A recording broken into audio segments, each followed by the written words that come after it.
আসসালামু আলাইকুম। কি অবস্থা, সবার কেমন আছেন? SB phone fix global solution mobile. আমি আমি জিএসএম কিবরিয়া। আজকে একটা ফোনের কাজ করলাম। এটা হচ্ছে রেডমি 9 পাওয়ার। রেডমি 9 পাওয়ার ফোনটা হচ্ছে ঘুমাইলে এটার আর উঠতে মন চায় না, তো এটা স্লিপ মোড বলা হয়।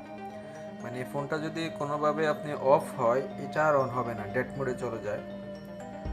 তো এটা একটা খুব কমন সমস্যা। রেডমি 9 সিরিজের 8 সিরিজের এই ফোনগুলোতে বেশিরভাগই এই সমস্যাগুলো আসে। 4G আইসিটার সাথে দুইটা ক্যাপাসিটার থাকে। ওই দুইটা ক্যাপাসিটার যদি উঠিয়ে দেয় তাহলে ইনশাল্লাহ ফোন আবার আগের মতো রানিং হয়ে যায়। তো দেখেন, আমি এই কাজগুলো করছি, খুব কেয়ারফুলিভাবে করতেছিলাম। আর ভিডিওটা করছি আপনাদের দেখানোর জন্য। অনেক টেকনিশিয়ান ভাই আছে, অনেকে ওই দিন আমার হাতে একটা ফোন পড়ছে যে উনি এই জায়গাটা ছাড়া পুরো ফোনের পাওয়ার আইসি, চার্জিং আইসি সবগুলা ইয়ে করে ফেলছে, কিন্তু উনি যে সঠিক যে থেরাপিটা ওইটা দিতে পারে নাই, তো তার জন্য ওই ফোনটা পুরাই ডেড হয়ে গেছে।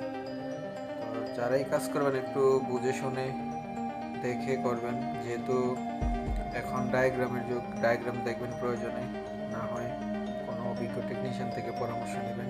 ইনশাল্লাহ দোয়া রাখবেন আমি যেন আরও ভালো করে কাজ করতে পারি, ভালো ভালো কাজ আপনাদের